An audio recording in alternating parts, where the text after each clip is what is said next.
Hello students, welcome to Binita Tutorial. আশা কৰো তোমালোকে সকলোৱে সুন্দৰকৈ পঢ়া পাতি কৰি আছা পৰীক্ষাৰ কাৰণে। এতিয়া চোৱা মই তোমালোকক এইবাৰ স্যাম্পল পেপাৰত যিখন এইবাৰ তোমালোকৰ CBSE বোৰ্ডৰ 2024 আসামিজৰ যিখন স্যাম্পল পেপাৰ দিছে তাত এখন চিঠি আহিছে তোমাৰ অঞ্চলটোৰ পথৰ পুনৰ নিৰ্মাণৰ বাবে অনুৰোধ জনাই চৰকাৰী বিভাগলৈ এখন চিঠি লিখা। ওকে, চিঠিত নাম ঠিকনা সাংকেতিক লিখিবা।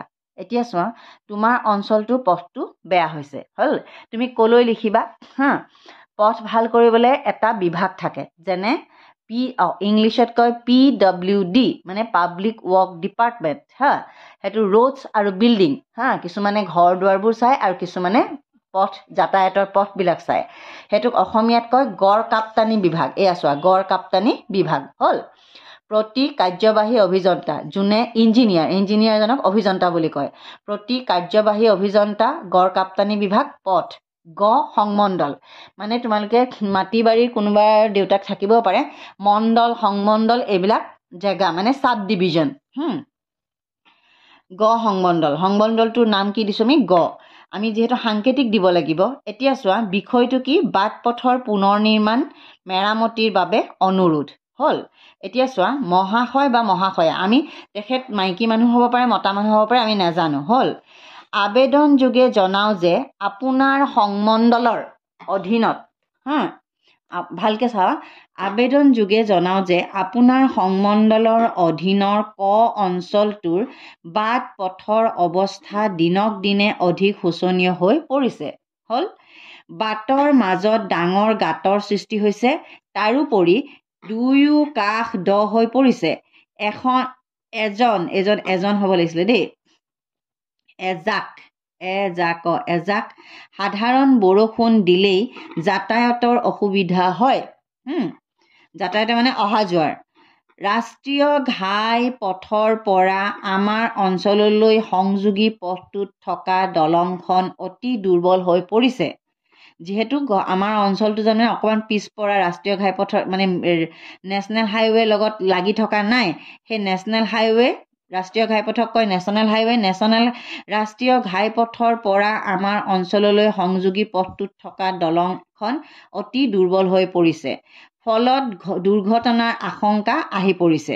সেইবাবে প্ৰয়োজন অনুসৰি বাট পথ পুনৰ নিৰ্মাণ অথবা মেৰামতি কি কৰিব লাগিব, তাহাঁতৰ ইঞ্জিনিয়াৰ চালে গম পাব বাটটো নতুনকৈ নিৰ্মাণ কৰিব লাগিব নে মেৰামতি কৰিলে কাম হ'ব। তাৰমানে সেইকাৰণে কি লিখিছোঁ, সেইবাবে প্ৰয়োজন অনুসাৰে বাট পথ পুনৰ নিৰ্মাণ অথবা মেৰামতিৰ কাম অতি শীঘ্ৰে হাতত লৈ অঞ্চলটোৰ ৰাইজক যাতায়াতৰ সুব্যৱস্থা কৰিবলৈ আপোনাক বিনীত অনুৰোধ জনালোঁ হ'ল। ইটিত কি লিখিছোঁ চোৱা, এক মিনিট।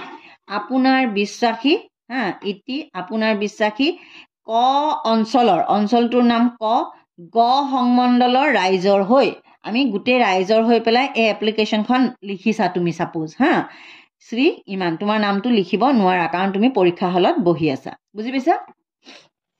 আৰু মই পাহৰি গৈছোঁ, ইয়াতে থাকিব টাংটো দেই, এইডোখৰতে থাকিব টাংটো। টাং মানে তোমালোকৰ কালি পৰীক্ষা হলৰ ডেটটো দিবা, ইয়াতে থাকিব টাংটো। এখন এপ্লিকেশ্যনৰ কোনো ভেলু নাই যদিহে তুমি টাং বা ডেটটো নিদিয়া হ'ল। কথাটো বুজি পাইছা। এতিয়া চোৱা আকৌ এবাৰ মই পঢ়ি দিছোঁ। বাট পথৰ পুনৰ নিৰ্মাণ আৰু মেৰামতি, প্ৰথমতে এই হেডিংটোত থাকিব 1 নম্বৰ, গম পাইছা। তাৰপিছত থাকিব বিষয়টোত থাকিব 1 নম্বৰ, তাৰপিছত এই লাষ্টত যিহেতু এতিয়া আপোনাৰ বিশ্বাসী এইখিনিত থাকিব তোমাৰ 1 নম্বৰ হ'ল। এই 3 নম্বৰ আৰু মাজৰখিনিত তোমাৰ একেবাৰে শুদ্ধ হ'লে থাকিব 2 নম্বৰ, তেতিয়া তোমালোকে লগে লগে 5 নম্বৰটো পাবা। মহাশয় মহাশয়া, আবেদন যোগে জনাওঁ যে আপোনাৰ সংমণ্ডলৰ অধীনৰ অঞ্চলটোৰ বাট পথৰ অৱস্থা দিনক দিনে অধিক শোচনীয় হৈ পৰিছে। বাটৰ মাজত ডাঙৰ গাঁতৰ সৃষ্টি হৈছে, তাৰোপৰি দুয়ো কাষ দ হৈ পৰিছে। এজাক সাধাৰণ বৰষুণ দিলেই যাতায়াতৰ অসুবিধা হয়। ৰাষ্ট্ৰীয় ঘাইপথৰ পৰা আমাৰ অঞ্চললৈ সংযোগী পথটোত থকা দলংখন অতি দুৰ্বল হৈ পৰিছে, ফলত দুৰ্ঘটনাৰ আশংকা আহি পৰিছে। সেইবাবে প্ৰয়োজন অনুসৰি বাটপথ পুনৰ নিৰ্মাণ অথবা মেৰামতিৰ কাম অতি শীঘ্ৰে হাতত লৈ অঞ্চলটোৰ ৰাইজক যাতায়াতৰ সুব্যৱস্থা কৰি দিবলৈ আপোনাক বিনীত অনুৰোধ জনালোঁ। হ'ল এইখন হৈছে এইবাৰ চেম্পল পেপাৰত অহা মানে চৰকাৰী আবেদন হ'ল, বিভাগলৈ এখন চিঠি। এতিয়া চোৱা, মোক এগৰাকী ছাবস্ক্ৰাইবাৰে লিখি পঠাইছিলে, এইখন 2019ত আহিছে, এই চিঠিখন 2019ত আহিছে দেই। মই তাৰমানে যেতিয়া বিচাৰে তেতিয়া লগে লগে দিব পৰা নাই, সেইকাৰণে আজি দিছোঁ হা। এতিয়া চোৱা, তুমি ভ্ৰমণ কৰা এখন চহৰৰ কথা বৰ্ণনা কৰি তোমাৰ মোমাইদেউলৈ এখন চিঠি লিখা। যদি তোমাক এনেকৈ আহে মোমাইদেউলৈ, তেতিয়া তুমি মোমাইদেউ বুলি লিখিবা, মামালৈ বুলি আহিলে মামা বুলি লিখিবা। হ'ল, কাৰণ এইবিলাক সম্বন্ধ। মোমাইদেউ বহুত অঞ্চলত, অসমৰ বহুত জেগাত মামাকক মোমাইদেউ বুলি সম্বোধন কৰে। এতিয়া চোৱা, শ্ৰদ্ধাৰ মোমাইদেউ। হ'ল, সাংকেতিক চিহ্ন দিব লাগিব। এইফালে লিখিবা শ্ৰীহৰি টাং। হ'ল, টাং মানে ডেটটো, কাইলৈ ডেটটো তোমালোকে দি দিবা। এতিয়া চোৱা, পোন প্ৰথমে মোৰ সেৱা গ্ৰহণ কৰিব, মামীক মোৰ সেৱা যাচিলোঁ, সৰু ভাইটিক মোৰ মৰম দিলোঁ। আশা কৰোঁ আপোনালোক সকলোৰে ভাল। বৰ্তমান মোৰ ভালেই, লগতে আমাৰ ঘৰৰ সকলোৰে ভাল। দেখিছা, মই এটা বিশেষ কথা জনাবৰ বাবে তোমালৈ চিঠিখন লিখিছোঁ। আচ্ছা, আপোনালৈ লিখিবা ইয়াতে হা, কাৰণ লোৱাৰ আছামৰ মানুহে তুমি বুলি কয় মামাকক, আৰু আপাৰ আছামৰ মানুহে আপুনি বুলি কয়। আপুনি বুলিয়ে লিখিবা, যিহেতু ইয়াত গ্ৰহণ কৰিব বুলি লিখিছোঁ দেই। এই চিঠিখন লিখিছোঁ, মই এটা বিশেষ কথা জনাবৰ বাবে আপোনালৈ এই চিঠিখন লিখিছোঁ। জানেনে মামা, আপুনি হৈছে দেই।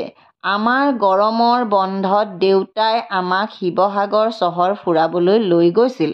হ'ল, আমি সকলোৱে শিৱসাগৰ চহৰত প্ৰায় 3 দিন ধৰি থাকি সকলো ঠাই ফুৰিলোঁ। দেখা পাইছা, ঐতিহাসিক ঐতিহ্যমণ্ডিত কীৰ্তিচিহ্নৰে শিৱসাগৰ অতি সুন্দৰ আৰু পৰিষ্কাৰ চহৰ। কি আছে তাতে? ঐতিহাসিক আৰু ঐতিহ্যমণ্ডিত কীৰ্তিচিহ্নবিলাক আছে। যাতায়াতৰ সুব্যৱস্থা থকা চহৰখনত থকা খোৱাৰো সুবন্দোবস্ত আছে।